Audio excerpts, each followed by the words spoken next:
Hello warriors. तो कैसे हैं आप लोग। मैं हूं वरुण गेरा, फाउंडर battleofchess.com। और आज चेस फॉर एवरीवन का डे 23 है। आज हम लोग सीखने वाले हैं स्टेलमेट के बारे में, जिसके बारे में आप लोगों को पहले भी बेसिकली टॉपिक्स के बारे में कई बार जिक्र हो चुका है स्टेलमेट का। खासकर जब हमने एक पहले वीडियो बनाई थी ड्रॉ के बारे में, ड्रॉ इन चेस, राइट। तो उस वीडियो को मैं लिंक कर दूंगा ऊपर। तब हमने आपको बताया था कि बेसिकली स्टेलमेट होता क्या है, पर उसी को इन डेप्थ में कुछ पोजीशंस के साथ, कुछ आपके लिए एग्जांपल्स हैं, उनके साथ हम लोग आज कवर अप करेंगे। ठीक है, तो स्टार्ट करते हैं।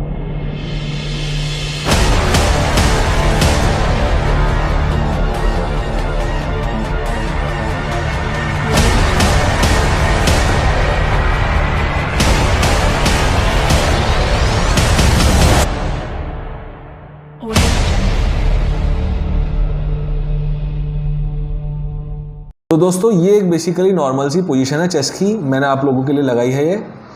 इसमें हम स्टेलमेट के एग्जांपल सीखेंगे, ठीक है। पर उससे पहले आप बेसिकली एक बार पोजीशन को एनालाइज कर लेते हैं। वाइट यहाँ पर विनिंग है। बेसिकली वाइट के पास एक क्वीन एक्स्ट्रा है, ब्लैक के पास बेसिकली सिर्फ किंग है, उसके पास कोई पीस नहीं है। तो सिर्फ यहाँ पे वाइट के पास एक क्वीन है बेसिकली, और किंग और क्वीन से चेकमेट करना हम लोगों को आता है, जो मैंने आप एक वीडियो उसके बारे में भी बनाई थी, वो भी मैं लिंकअप कर दूंगा कार्ड्स में, ठीक है। तो वो आप देख सकते हैं। किंग और क्वीन से बेसिकली आप इजीली चेकमेट कर सकते हैं, राइट। तो यहाँ पे वाइट विनिंग है। पर स्टेलमेट में मैंने आपको ये बात पहले भी बताई थी कि इस पोजीशन में इजीली स्टेलमेट हो सकती है अगर वाइट गलती करे तो, राइट। तो वो गलती को हम थोड़ा सा अच्छे से समझेंगे आज। तो ब्लैक किंग को हम बेसिकली एक बार पहले एनालाइज कर लेते हैं। जो ब्लैक का किंग है उसके पास 5 पॉसिबल मूव्स हैं, जिसमें से 3 तो इलीगल हैं, 2 लीगल हैं। एक बार समझ लेते हैं कैसे। तो देखिए, ब्लैक का जो किंग है वो सामने मूव नहीं कर सकता तीनों स्क्वायर्स, क्योंकि तीनों बेसिकली इस किंग से कवर्ड है वाइट के से, राइट। तो सामने तो मूव नहीं कर सकता।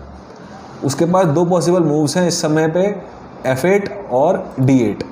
यहाँ पर ब्लैक का किंग जा सकता है, राइट। यहाँ पे जा सकता है और यहाँ पे जा सकता है। बट अगर वाइट इस चीज़ को ध्यान में ना रखे और अपनी सिंपल जो क्वीन है उसकी, वो नॉर्मली या तो वो प्ले कर दे F6 पे या फिर D6 पे, तो ये स्टेलमेट होगी। और स्टेलमेट का मतलब होता है ड्रॉ। तो rather than white win, white जीतेगा नहीं, यहाँ पे ड्रॉ हो जाएगा। दोनों को, वाइट को और ब्लैक को, हाफ पॉइंट्स मिलेगा, राइट। तो एक बार समझ लेते हैं, वाइट अगर चलता है यहाँ पे अपनी क्वीन टू D6, तो ये ड्रॉ है, बेसिकली स्टेलमेट हो गई है यहाँ पे। कैसे, आप ये देखिए, जो बेसिकली ब्लैक का किंग है उसकी जो पॉसिबल स्क्वायर्स थी, जैसे मैंने आपको बताया था, वो थी F8 और D8। वो बेसिकली क्वीन कवर कर रही है, अब देखिए, राइट। तो बेसिकली अब जो ब्लैक का किंग है वो कहीं जा नहीं सकता, उसके पास कोई लीगल मूव नहीं बची है। स्टेलमेट तभी होती है जब किसी अपोनेंट के पास कोई भी लीगल मूव ना बची हो, तो बेसिकली वो स्टेलमेट है, यानी कि ड्रॉ है, राइट। तो यहाँ पे आप देख सकते हैं वाइट ने अपनी winning move basically rather than playing queen to, you can say B8, checkmate करने की जगह उसने थोड़ी सी जल्दी करी और कैलकुलेट नहीं करा, क्वीन टू D6 चल के स्टेलमेट हो गया। सेम आप देख सकते हैं, अगर क्वीन चलेगी F6 पे तो अगेन स्टेलमेट है, क्योंकि वही जो बेसिकली ब्लैक किंग के 2 पॉसिबल स्क्वायर्स थे वो दोनों कवर कर रही है वाइट की क्वीन। तो ब्लैक के पास अगेन कोई लीगल मूव नहीं बचा है चलने को, तो वो स्टेलमेट है, ड्रॉ है। दोस्तों, इसी पोजीशन को आगे कंटिन्यू करते हुए एक इंटरेस्टिंग बेसिकली इसके अंदर टॉपिक है। एक सिचुएशन मैंने जैसे यहाँ पे लगा दी है, दोनों के पास एक एक पॉन है। तो लेट सपोज करिए सेम सिचुएशन है, सब कुछ सेम है। अगर यहाँ पर वाइट क्वीन चलती है D6, तो क्या ये स्टेलमेट है? येस और नो, आंसर बताइए कमेंट्स में। तो आंसर है नो, ये स्टेलमेट नहीं है, क्योंकि जैसा मैंने आपको बताया था, अगर किसी अपोनेंट के पास कोई भी लीगल मूव बची हो, चाहे फिर वो पॉन की हो चाहे किसी और पीस की हो, तब तक स्टेलमेट नहीं हो सकती।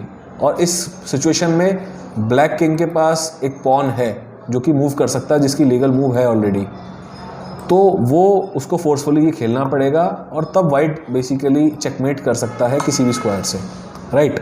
तो ये चेकमेट होगी रेदर देन स्टेलमेट। अगर बेसिकली वाइट अभी भी कुछ नहीं करता है तो बेसिकली उसकी गलती होगी, लेकिन यहाँ तक ये स्टेलमेट नहीं थी। अब चेकमेट वाइट कर सकता है, या फिर अगर वो कुछ ना करे, लेट सपोज वाइट किंग यहाँ खेल दे, तो अगेन ये स्टेलमेट है, क्योंकि ब्लैक किंग के पास कोई पॉसिबल स्क्वायर नहीं है चलने को, राइट। आई होप आपको समझ आया होगा। एक आखिरी पोजीशन और है जाने से पहले स्टेलमेट की, ठीक है। देखिए ये सिचुएशन है, ये थोड़ी सी एक इंटरेस्टिंग सिचुएशन है स्टेलमेट की। ये पोजीशन मैंने खुद ही सेटअप करी है अपने दिमाग से, तो कहीं से मिली नहीं है ये, राइट। तो एक इंटरेस्टिंग सेटअप है, यहाँ पे ब्लैक टू मूव है, राइट, और ब्लैक को यहाँ पे स्टेलमेट करानी है, अपनी खुद स्टेलमेट करानी है, खुद ड्रॉ कराना है, क्योंकि आप देखिए लीगली तो वाइट जीत रहा है, वाइट के पास रुक भी है, क्वीन भी है, एक और रुक है, यानी कि 2 रुक हैं, एक क्वीन है और 3 पॉन भी हैं, राइट। ब्लैक किंग के पास सिर्फ एक क्वीन है, राइट। तो ये बहुत अनफेयर है। वाइट इजीली अगली मूव में चेकमेट कर सकता है, क्वीन टू G7 चल के, क्वीन टू G8 चल के, या फिर रुक टू बेसिकली आप कह सकते हैं C8 चल के, या रुक टू E8 चल के। तो और बहुत सारे मतलब बेसिकली 4 चेकमेट कॉम्बिनेशन है, आप देख रहे होंगे यहाँ पे, राइट। 4 तरीके से वाइट ब्लैक की चेकमेट कर सकता है। बहुत ही सुपीरियर पोजीशन है वाइट के पास। तो ब्लैक का ऑब्जेक्टिव जो है बेसिकली यहाँ पे वो खुद को वो बेसिकली स्टेलमेट कराना है, राइट। यहाँ पे देखिए ब्लैक चाहे तो कैप्चर कर सकता है वाइट का रुक, बट अगेन वो हार ही जाएगा, क्योंकि वाइट के पास बहुत सुपीरियर एडवांटेज है, उसके पास रुक भी है, उसके अलावा 3 पॉन्स भी हैं, राइट। तो ये आप वीडियो पॉज कर सकते हैं, राइट। आपको बेसिकली फाइंड करना है ब्लैक के लिए कि ब्लैक अपनी स्टेलमेट कैसे करा सकता है, ठीक है। आंसर कमेंट्स में बताइए।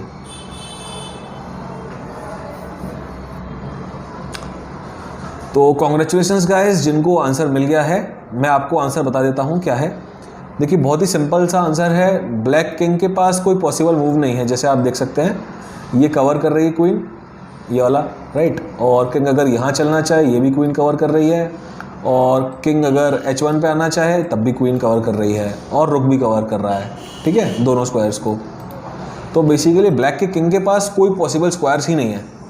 तो आपको क्या करना है ऐसी सिचुएशन में, जो आपके अदर पीसेज हैं उनसे गेट रिड हो जाना है, यानी कि उनको ख़त्म कर देना है। लेट सपोज यहाँ पे अगर क्वीन नहीं होती तो लेट सपोज क्वीन को बाहर ले जाते हैं, तो ये स्टेलमेट है, राइट।